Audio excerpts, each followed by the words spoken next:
Madame, Monsieur, bonsoir. Bienvenue dans ce journal à la une de l'actualité ce soir. Afreximbank met à la disposition de l'Union africaine 420 millions de doses de vaccins contre la Covid-19.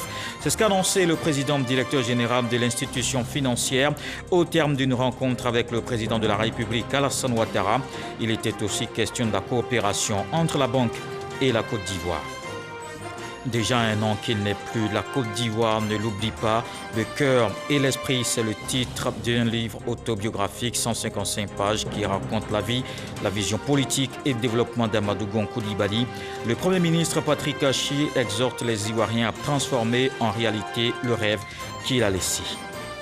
Des joies et des pleurs dans les centres de composition, 41,27%, c'est le taux national de réussite au BEPC cette année, un résultat en recul de 11,9 points par rapport à l'an dernier. La directrice de la DICO précise que le délai pour les réclamations est de 72 heures à compter de demain mercredi. Et puis la flambée du prix du kilogramme de la viande de bœuf. On ira aux origines de ces phénomènes qui se trouvent au Burkina Faso. C'est le principal fournisseur de la Côte d'Ivoire qui fait face à la menace djihadiste, ce qui impacte évidemment l'approvisionnement du marché. Le dossier EcoPlus à suivre dans ce journal. Le président de la République, Alassane Ouattara, s'est entretenu ce mardi avec le président directeur général de Afreximbank. Les échanges ont permis de faire le point de la coopération entre l'institution financière et la Côte d'Ivoire. Il a aussi été question de la fourniture de vaccins anti-Covid-19 sur le continent africain. Viviane Aimé. Pour la protection des populations contre la Covid-19 sur le continent africain, ce sont plusieurs millions de doses de vaccins que les États doivent acquérir dans l'urgence. Pour faciliter l'accès aux vaccins et amortir l'hémorragie financière que représente leur acquisition, la Banque africaine d'import-export, Afreximbank, et la Société financière africaine ont signé récemment un accord de collaboration afin de soutenir la fabrication de vaccins sur le continent africain. Reçu ce mardi 6 juillet au palais présidentiel par le président de la République Alassane Ouattara, le PDG d'Afreximbank, Bénédicte Orama, a présenté l'évolution en cours du projet. Nous sommes venus lui parler des différentes initiatives que nous avons au niveau de la Côte d'Ivoire, des transactions qui s'élèvent à environ 3,5 milliards de dollars. Nous avons également discuté les progrès que la Côte d'Ivoire a fait concernant le vaccin pour le Covid-19. Nous avons également discuté toutes les initiatives que nous avons avec l'Union africaine et toutes les autres entités africaines. 420 millions de doses de vaccins seront ainsi fabriquées pour l'ensemble du continent africain, dont 7,8 millions de doses de vaccins pour la Côte d'Ivoire. Et pour la Côte d'Ivoire, il était un acteur important de la lutte contre la Covid-19 dans 2 jours. Le 8 juillet précisément, voilà maintenant un an que Amadou Gon Coulibaly n'est plus. Ce premier anniversaire de décès de l'ex-chef du gouvernement est marqué par la présentation d'un livre. C'était en présence du Premier ministre Patrick Achi, Amadou Gon Coulibaly, le cœur et l'esprit, une œuvre autobiographique de l'homme qui raconte son histoire et sa vision. Alexis Ouedraogo. Amadou Gon Coulibaly, le cœur et l'esprit. L'œuvre autobiographique vient 1 an après le décès de l'ancien Premier ministre, lever un pont de voile sur son histoire. Les auteurs le diront lors de cette cérémonie officielle de présentation de l'ouvrage. Amadou Gon Coulibaly a voulu écrire son histoire, se raconter pour se souvenir et se découvrir aux autres. En mai-juin 2019, Amadou Gon est donc Premier ministre. Et il a ce besoin assez fort de se raconter, de parler de lui tel qu'il est, tel qu'il se sent, et non pas tel qu'il est vu ou tel qu'il est caricaturé, comme cette espèce de technocrate, d'homme du Nord, de haut fonctionnaire, alors qu'il se sent complètement différent. Il se sent multiple, il se sent divers, il se sent ivoirien, il se sent aux 4 coins de ce pays, et il a envie de le dire, et commence cette aventure de ce livre. Je l'avais rencontré seulement 2 fois, et je découvrais un monsieur qui avait beaucoup d'humour. Moi, je voyais l'homme austère, mais j'ai découvert un monsieur qui savait rire et qui savait faire rire. Et la dernière fois où je l'ai vu, vraiment, c'était à Yamoussoukro, le jour où le président avait dit qu'il n'était pas candidat. Il y avait cette émotion-là que tout le monde avait. Et lui surtout, il se trouvait qu'il était juste derrière lui. Et je le voyais, je me demandais s'il ne pleurait pas. On avait donné rendez-vous pour qu'on achève la dernière partie qui restait, c'est-à-dire la Covid, comme elle avait vécu, et puis sa dernière hospitalisation. On devait en parler le samedi matin, et puis le 8, le mercredi. Si les grands hommes ne meurent jamais, ces mémoires d'Amadou Gon Coulibaly sont désormais couchées dans ce livre témoignage comme une offrande à tous. Un acte fort pour la famille. Amadou Gon le discret, Amadou Gon le secret, apprécie fortement de là où il est, j'en suis certaine, votre œuvre. Nous sommes là, tous debout, solidaires et très fiers de l'avoir connu et de l'avoir côtoyé un tant soit peu. Pour le chef du gouvernement, Patrick Achi, la vie de l'homme reste un enseignement de fidélité à deux passions et deux amours, le chef de l'État Alassane Ouattara et la Côte d'Ivoire. Jusqu'à la dernière minute, l'amour, la foi, la passion pour le pays, pour le président, l'ont amené dans ses convictions intimes et profondes. Ce sont des qualités qu'on trouve rarement chez les hommes. Et pendant que Venance Eziam Liman écrivait sa vie, moi, de l'autre côté, j'écrivais son rêve avec lui. Ce qu'il aurait voulu que ce pays soit, ce qu'il se préparait à faire de ce pays. Notre responsabilité est de faire en sorte qu'ensemble, son projet de société, sa vision, son rêve pour la Côte d'Ivoire, qu'il n'a pas pu de ses mains faire, puisse, à travers ses amis, à travers ses frères, voir le jour, pour qu'il n'ait pas vécu en vain et pour qu'après lui, son œuvre parle pour lui. Si l'œuvre reste suspendue dans le temps par la tragédie de cette symphonie inachevée, ces 155 pages restent le témoignage vivant de l'homme, sa parole, son histoire, son souvenir. Les attachés de défense près les ambassades de France et d'Afrique du Sud en Côte d'Ivoire sont en fin de mission. Avant leur départ, ils ont été distingués par le ministre d'État, ministre de la Défense, Téné Birahima Ouattara. Ils ont été décorés dans l'ordre national. Logoriti. Le colonel Xavier Clochard, attaché de défense près de l'ambassade de France en Côte d'Ivoire, et le colonel Kidom Kotiwa, attaché de défense près de l'ambassade d'Afrique du Sud dans le pays, sont en fin de mission. Avant de rejoindre leur patrie, ils ont été respectivement élevés officiers de l'ordre national et chevaliers de l'ordre du mérite ivoirien. Je reçois cette décoration avec beaucoup d'humilité aussi. Et si vous m'y autorisez, j'ai une pensée pour tous ceux qui ont reçu cette décoration au prix du sang, au prix de leur vie, pour défendre leur patrie, la Côte d'Ivoire. Je voudrais vous dire ma gratitude, Monsieur le ministre d'État. Je pars d'ici pleinement satisfait, avec en même temps beaucoup de regrets, car je suis conscient qu'il y a encore beaucoup à faire. Notre coopération de défense est forte. Elle illustre les liens très importants, très forts, qui unissent la France et la Côte d'Ivoire. Le colonel Xavier Clochard était en mission depuis 2018 et le colonel Kidom Kotiwa, lui, depuis 2017. Le ministre d'État, ministre de la Défense, Téné Birahima Ouattara, leur a traduit la reconnaissance de l'État. C'est avec un grand plaisir que je rencontre ce jour l'ensemble des attachés de défense accrédités en Côte d'Ivoire et que je décore au nom de son Excellence, Monsieur le Président de la République, chef suprême des armées, deux des vôtres en fin de mission dans notre pays.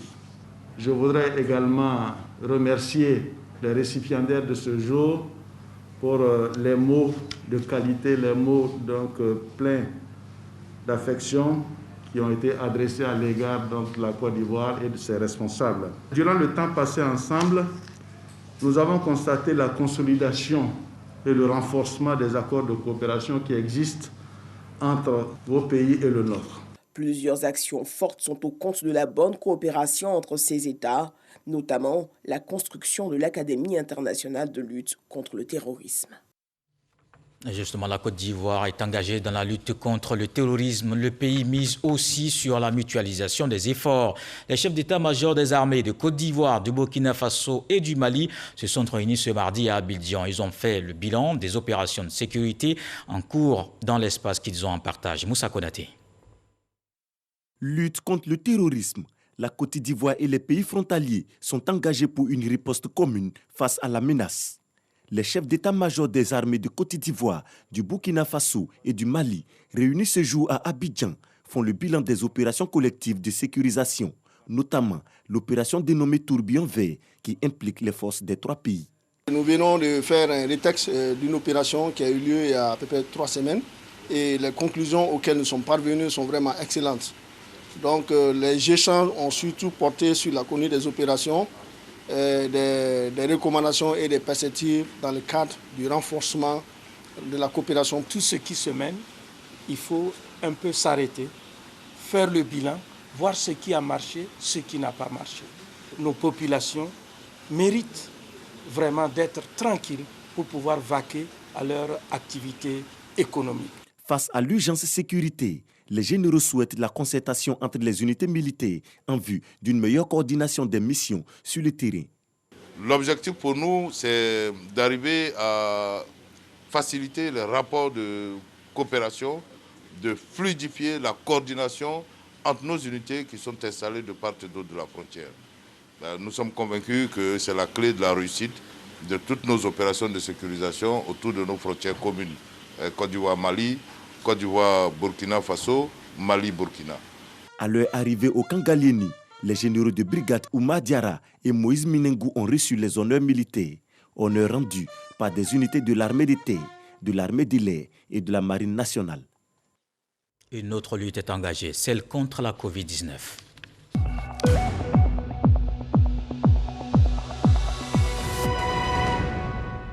Voici les chiffres de ce mardi. 54 nouveaux cas enregistrés aujourd'hui, 24 guéris et pas de décès. À ce jour, la Côte d'Ivoire compte 48 634 cas confirmés, dont 47 994 guéris, 315 décès, 325 cas actifs, 814 945 doses administrées contre la Covid-19.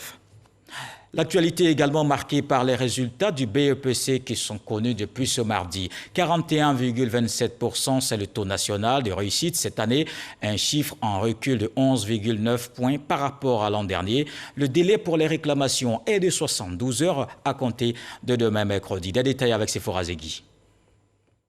Depuis 14 heures ce mardi 6 juillet, les candidats à l'examen du brevet d'études du premier cycle BEPC sont situés sur leur sort. Un peu plus tôt dans la matinée, la directrice des examens et concours nous a livré les résultats du dit examen. Des incidents techniques ont concerné les épreuves de physique-chimie. Ils ont été corrigés sur instruction du ministre de l'Éducation nationale et de l'alphabétisation, Madame le professeur Mariatou Koné, et dans le respect des procédures en vigueur. Les mesures adoptées ont donc permis de préserver l'équité et la validité de l'ensemble des sujets dans les 3 zones de composition. 193 398 ont été déclarés admis, soit un taux national de réussite de 41,27% en 2021 contre 53,17% en 2020. Le taux de réussite nationale connaît donc un recul de 11,9 points par rapport à 2020. Cette année, comme l'année dernière, les résultats n'ont pas fait l'objet de proclamations publiques comme à l'accoutumée. Les précautions sanitaires exigent toujours le respect de cette disposition. Les candidats sont donc priés de venir en personne dans leur centre et de prendre place dans leur salle de composition respective.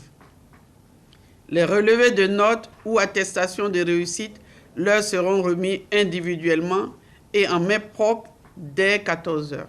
Les résultats sont également mis en ligne depuis 14 heures sur le site www.men-deco.org. Le délai pour introduire d'éventuelles réclamations dans les centres de composition respectifs est de 72 heures à compter du mercredi 7 juillet dès 7h30. Les résultats des jurys spéciaux de réclamation seront publiés dans les mêmes centres le lundi 12 juillet à 14h. Les candidats sont donc situés. La joie pour ceux qui ont réussi à l'examen, grise mine et pleurs pour les autres. Voilà les sentiments qui prévalaient dans les centres de composition à l'annonce des résultats ce mardi. Notre équipe de reportage s'est rendue à Adjamé et Cocody. Evelyne Yoboué, Grace Kando. Inquiétude et stress sur les visages des candidats au brevet d'études du premier cycle BEPC session 2021 du lycée Amondi-Pierre dans la commune d'Adjamé. Il est 14h et nous y sommes pour les résultats. Hyper tendu même, hyper tendu. Elle a peur au ventre. C'est pas si mon travail est abouti, mais c'est pas abouti. C'est pas d'abord. Peu de temps après, l'attente prend fin, c'est la délivrance. Les sentiments sont partagés. Ça n'a pas marché, je ne suis pas découragée. L'année prochaine. Les responsables du centre sont satisfaits. Cette année, le taux de réussite est en hausse. L'ambiance est très bonne. Je me rends compte que dans mon centre, il y a eu beaucoup d'admis. L'année dernière, ici au centre, on avait eu 37% ici l'année dernière. Voilà. Cette année, ici, le taux a été plus élevé. Sur 630 candidats, nous avons eu 260 admis. Ça fait un taux de 41%. Notons que le taux de réussite nationale est de 41,27% contre 53,17% l'année dernière. Au lycée moderne de Cocody, autre lieu visité, même ambiance, Nicole, accompagnée de son père, vient de recevoir sa collante. Elle est admise. Je suis très émue, je suis très contente d'être passée au second. Vraiment, c'est pas le mot me manque. C'est la première fois de participer.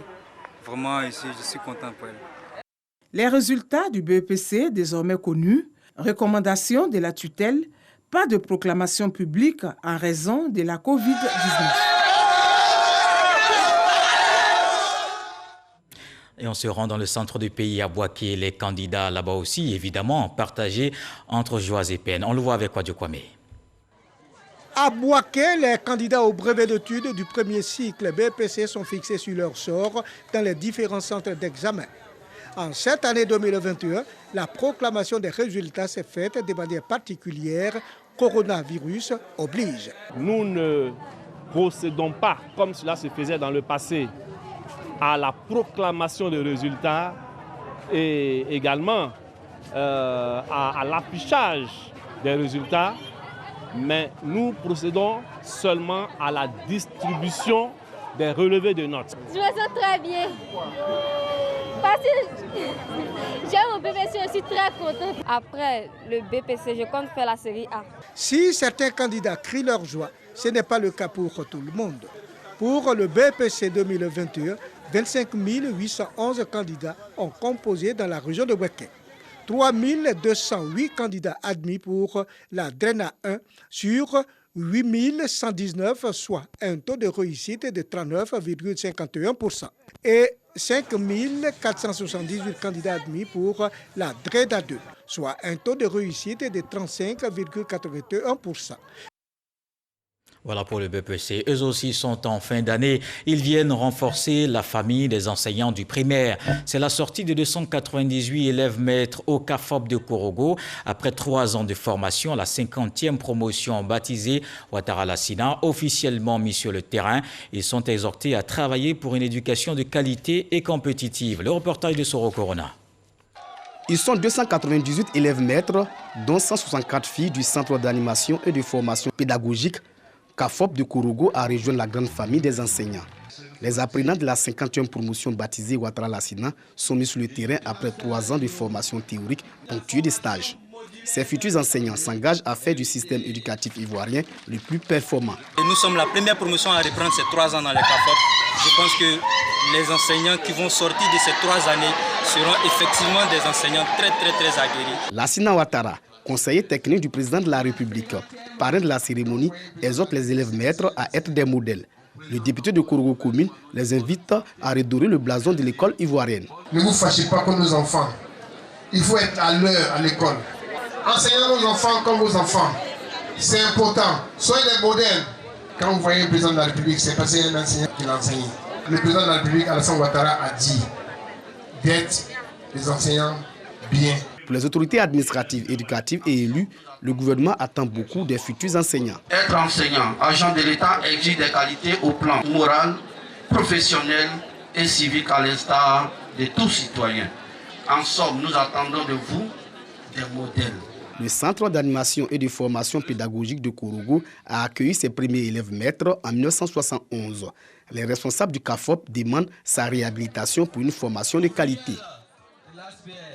Et on s'arrête sur cet autre sujet d'actualité. Le 19 mai dernier, le gouvernement a plafonné les prix du kilogramme de la viande de bœuf, 2600 et 2800 au plus. Une décision pour contrer la flambée des coûts de cette denrée à Abidjan. Mais ce plafonnement est loin d'avoir résolu le problème puisqu'il y a des augmentations sans cesse. Un phénomène qui trouve ses origines bien au-delà des frontières ivoiriennes. C'est le constat de nos reporters qui se sont rendus au Burkina Faso. Le pays est le principal fournisseur en bétail de la Côte d'Ivoire. La menace djihadiste a un fort impact sur l'approvisionnement du marché ivoirien aux origines du prix de la viande de bœuf. C'est le dossier Eco Plus de ce soir avec Jean-Luc Bangbo et Zakaria Traoré.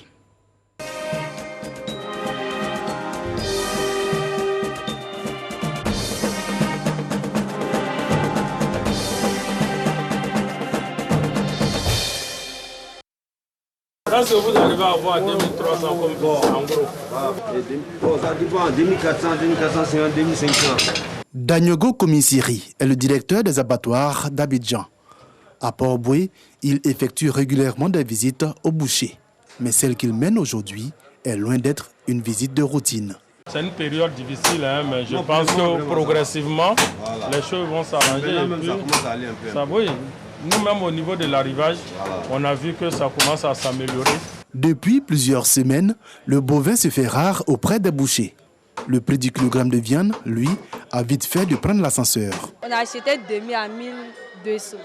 Mais aujourd'hui, on est venu payer demi. Il dit que c'est 1500. Ça a augmenté de 300 francs encore. Accusé, la communauté des bouchers montre patte blanche et émet une hypothèse pour expliquer cette situation. Burkina, Mali, c'est les deux pays là qui fournissent viande. Mais présentement, là, ils ne viennent pas comme au Côte d'Ivoire là même. Le Burkina Faso est le plus grand pourvoyeur de bétail de la Côte d'Ivoire. Entre 150 000 et 170 000 têtes de bovins par an, 250 000 têtes de petits ruminants, soit environ 80% des besoins en viande comblés grâce aux importations depuis ce pays voisin. Une belle dynamique qui semble être mise à mal par la crise sécuritaire au Burkina Faso. Si le Mali a chuté à ce niveau-là, c'est à cause des crises socio-politiques qu'on connaît là-bas. Et le Burkina aussi, c'est la même chose. Pour mesurer l'ampleur de cette crise djihadiste sur la filière de l'élevage et son réel impact sur le circuit d'approvisionnement du marché ivoirien, nous nous sommes rendus à Ouagadougou, au marché à bétail de Sougre-Nooma, l'un des principaux points de transit du bétail vers les pays voisins, notamment la Côte d'Ivoire. Ouedraogo Abdul Karim est bouvier et marchand de bétail. Il y opère depuis des années. Mais ces derniers mois, il observe avec amertume un dysfonctionnement du marché. Les marchés là, en tout cas, c'est un peu cher. Là-bas, c'est un peu cher. Mais comme c'est en fait les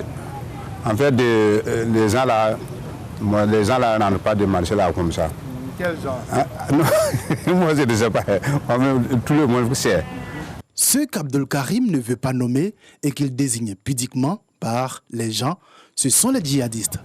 Certaines de ces bêtes proviennent des zones où opèrent ces derniers. Moi, j'ai payé jusqu'au Marocain. 20 ici là, et la descente moi ici là à 500 000. Moi avant là, moi ça dépasse comme ça là, ça dépasse pas 300, 275 comme. Tout le monde fuit laisser des bœufs. Moi il n'y a pas de bœuf encore. Ces zones que les éleveurs fuient aujourd'hui, ce sont Dori, Barça-Logo, Djibo et plus généralement les régions de l'Est et du Sahel. Des zones de grosse production de bétail qui ont dû réduire la voilure sous la pression djihadiste. Ces jours de marché à Kaya, 130 km de Ouagadougou, La ville, située à une quinzaine de kilomètres de cette zone dangereuse, abrite encore l'un des rares marchés à bétail de la région. Un défi pour les fêtières qui y voient là un moyen de maintenir l'activité. À l'intérieur, comme vous le savez, dans le nord, Dori, Djibo, vous connaissez ce qui se passe présentement là-bas. Mais on essaie de faire avec. Malgré la situation, les bêtes continuent d'arriver seules. Maintenir l'activité sans oublier la sécurité des acteurs. Les marchés à bétail constituent en effet l'une des cibles privilégiées des djihadistes. Les groupes d'autodéfense veillent discrètement au grain. Les volontaires de défense, ils ne sont pas en tenue, mais ils sont dans le marché présentement avec nous. S'il y a quelque chose, ils vont intervenir rapidement. Ça vous rassure? Oui, ça nous rassure. Le bétail est le troisième produit d'exportation du Burkina Faso, après l'or et le coton. Mais pour combien de temps, au vu de la situation sécuritaire du pays? Un casse-tête pour les autorités burkinabées. Les chiffres ont été divisés par 3. Les achats qui se faisaient et qui étaient exportés en direction des pays voisins ont été divisés pratiquement à 3, parce que du fait de l'insécurité. Donc, c'est dire que effectivement cette insécurité-là a impacté énormément les exportations. Avant d'atteindre la Côte d'Ivoire, les impacts de cette baisse drastique de la production bovine sont perceptibles déjà à Ouaga. C'était 2500 le kilo et sans os. Et puis avec os, c'était 2000. Bon, maintenant, comme avec les guédis là, il n'y a plus des animaux. Donc c'est ça qu'on a venu maintenant le kilo à 3000. Mais des fois, même 3000, là, ça ne sort pas. Des fois, on vend ça même à 3500. Ce sont les mêmes éleveurs qui sont les mêmes victimes du djihadisme. Ils ont emporté beaucoup de bétail. Bon, nos éleveurs qui faisaient la transhumance, beaucoup se sont exilés. Beaucoup sont restés en Côte d'Ivoire, d'autres sont au Bénin, d'autres sont au Togo. Le COSNABA n'hésite pas à comparer ces prix imposés par la crise djihadiste sur la filière. Par exemple, ça, c'est la viande extra de qualité. Minimum, vous ne pouvez pas avoir à moins de 3500, 4000 le kilo. Voilà. Alors que je ne sais pas, à Abidjan, ça ne vaut pas ça. Le kilogramme de viande de bœuf serait moins cher en Côte d'Ivoire qu'au Burkina, d'où provient pourtant l'essentiel du bétail ivoirien. Pour comprendre ce paradoxe, il nous a fallu faire le chemin retour jusqu'à l'abattoir de Port-Boué. Un bovin qui rentre à l'abattoir, on ne jette rien. Même la peau, on consomme, les pattes, on consomme, la tête, on consomme. Donc, ce qui permet aux acteurs, surtout aux chevillards, de pouvoir amortir le coût d'achat. Ce qui n'est pas forcément le cas dans certains pays. Donc la valorisation de l'animal au niveau de la Côte d'Ivoire permet de jouer sur le prix, ce qui nous permet aujourd'hui d'avoir un prix qui soit vraiment sensiblement égal, souvent même un peu inférieur par rapport à ces pays. Le gouvernement ivoirien a plafonné le prix de la viande de bœuf à 2600 francs CFA le kilogramme avec os et 2800 francs CFA le kilogramme sans os. Un sacrifice demandé aux bouchers en attendant, à court terme, le retour de la sécurité dans les zones productrices de bétail. En attendant, à long terme, que la Côte d'Ivoire renforce sa politique de production nationale pour être moins dépendante de l'extérieur. C'était le premier reportage de la série que propose le service économie sur l'état de la filière bétail ivoirienne avant la fête de Tabaski. Et nous vous proposons le mardi prochain comment les deux pays, la Côte d'Ivoire et le Burkina Faso, se préparent pour garantir l'approvisionnement en mouton dans ce contexte de crise sécuritaire au pays des hommes intègres. Le progrès dans tous les secteurs et le développement passe aussi par la paix. Un message de cohésion sociale porté par l'ambassadeur d'Angola en Côte d'Ivoire. Il s'est entretenu avec le ministre de la Réconciliation nationale. Le diplomate angolais exprime son soutien à Kouadio Konan Bertin dans cette mission de vivre ensemble. Moussa Konaté. L'ambassadeur d'Angola en Côte d'Ivoire reçu par le ministre de la Réconciliation et de la Cohésion nationale. Le diplomate angolais est venu apporter son soutien à Kouadio Konan Bertin pour la réussite de sa mission de réconciliation des populations. Il occupe un poste ministériel très important. Et ça devient plus important pour l'Angola qui a vécu un passé pareil comme ce que la Côte d'Ivoire passe maintenant. Alors je suis venu pour échanger avec son Excellence, Monsieur le ministre, et aussi pour savoir de plus comment vont les choses. André Panzo est aussi ambassadeur d'Angola au Burkina Faso avec résidence à Abidjan. C'est le 6 novembre 2020 qu'il a présenté ses lettres de créance au chef de l'État, Alassane Ouattara. Wangolo, dans le nord du pays, les élus, ensemble pour le développement de la localité, ils mettent désormais en avant la cohésion sociale. Un engagement partagé par les cadres dont le ministre Adama Diawara. Le reportage de Kader Sogodogo. La cohésion sociale et la paix riment bien avec le développement. Les élus de Wangolo-Dougou, la ville aux deux frontières, l'ont bien compris. Ils ont décidé d'œuvrer ensemble pour rapprocher les différentes communautés vers un seul centre d'intérêt, le développement. Que cette cérémonie consacre l'entente, l'amour et la solidarité entre les enfants de notre belle cité. Nul ne s'appelle Wangolo-Dougou, mais à tous les niveaux, nous avons le devoir d'être des ciments pour sa construction. Notre commune a besoin de paix et de développement. Alors toute action, toute initiative de projet, de quelque nature que ce soit, mérite l'attention de tous. Donnons-nous la main pour faire de notre cité un acte de bonheur et de prospérité. Venu prendre part à cette cérémonie dédiée au vivre ensemble, le ministre de l'Enseignement supérieur et de la Recherche scientifique, Adama Diawara, cadre du terroir, n'a pas manqué de rappeler à tous cet idéal que constitue la cohésion sociale. Sans cohésion, sans unité, sans fraternité, rien de possible en termes de développement. Donc c'est le lieu de leur dire merci. Merci à tous pour cet acte de cohésion que nous souhaitons pérenne. Chants et danses ont rythmé cette cérémonie qui se veut le point de départ de la cohésion sociale à Wangolo-Dougou. On parle aussi de cohésion sociale et de développement à Bouandougou. Les cadres de la localité mettent en place une mutuelle. L'Assemblée constitutive tenue à Abidjan, les textes fondateurs et les organes adoptés par les membres. Lorgoretti Franquadio. La localité de Bouandougou, située dans le département de Mankono, dans la région du Béré, a désormais une mutuelle qui réunit ses cadres, la MUDEB, Mutuelle pour le développement de Bouandougou, qui se donne pour objectif œuvrer au développement administratif, économique, social et culturel de cette localité. C'est de fédérer les énergies de tous les cadres ensemble, de sorte que nous puissions poser des actions de développement en faveur de nos populations. Si nous réussissons la cohésion entre les différentes couches sociales, ça sera déjà une victoire. Que tous les frères et sœurs mutualisent leur intelligence pour faire avancer les choses. Réuni en Assemblée générale constitutive, Enza Sissé a été désigné président de la MUDEB par consensus pour un mandat de 3 ans. Il est le premier président de la mutuelle. Les statuts et règlements intérieurs de la mutuelle ont été adoptés lors de cette Assemblée générale. Dans l'actualité politique, le RHDP prépare un hommage à l'ex-premier ministre Amadou Gon Coulibaly, décédé le 8 juillet 2020. Sa famille politique se souvient de ses actions. Pour cette cérémonie, des cadres du parti sonnent la mobilisation. Ils ont tenu plusieurs rencontres dans des quartiers d'Abidjan. On le voit avec Abou Sanogo. C'est le samedi 10 juillet qu'une journée d'hommage sera rendue à l'ex-premier ministre Amadou Gon Coulibaly au Palais de la Culture à Trècheville. En attendant ce jour du souvenir, l'heure est à la mobilisation.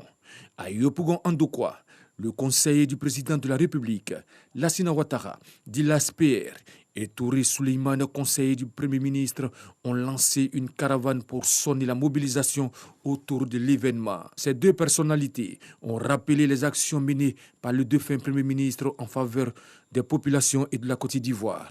L'enfant prodige, le fils du président Alassane Ouattara, nous a quittés. Mais nous, en jeunes Ivoiriens, bons croyants, nous restons fidèles à son idéologie. Et nous invitons tous les Ivoiriens de déferler massivement le 10 juillet, samedi matin à partir de 8h, pour rendre un vibrant hommage au Premier ministre Amadou Gon. À nos frères, à nos parents du parti FPI, du parti EDS, du parti PDCI, que Amadou Gon aimait tout le monde. Donc j'invite tout le monde ce jour-là, toute la jeunesse, la population de Yopougon qui sortent pour aller faire un grand hommage au Premier ministre Amadou Gon Coulibaly. L'ASPR et Touré Souleymane vont sillonner plusieurs quartiers du district d'Abidjan pour inviter la population à aller rendre hommage à l'ex-premier ministre le samedi 10 juillet prochain. Dans le reste de l'actualité en Afrique du Sud, Jacob Zuma ne sera pas arrêté avant la semaine prochaine. L'ancien président condamné la semaine dernière à 15 mois de prison pour outrage à la justice refuse de se rendre à la police. Il devait théoriquement se constituer prisonnier avant dimanche dernier, mais il a fait appel du verdict de la Cour constitutionnelle qui examinera sa demande lundi prochain. Jacob Zuma a donc gagné une semaine de répit avec ce rebondissement. Et puis à suivre le débat. Votre émission ce soir avec Christelle Milledge et ses invités. C'est donc tout à l'heure après ce journal. Il s'agira de l'érosion côtière, ces villes menacées de disparition. C'est donc une émission à suivre tout de suite. Voilà qui m'interme à ce journal. Merci d'avoir suivi Retour de l'actualité 23h avec Marine Cognan. Demain 20h, retrouvez Marie-Laure Gourand. On se quitte avec ce que le sage dit ce soir. Celui qui craint les feuilles ne doit donc pas se rapprocher de la forêt.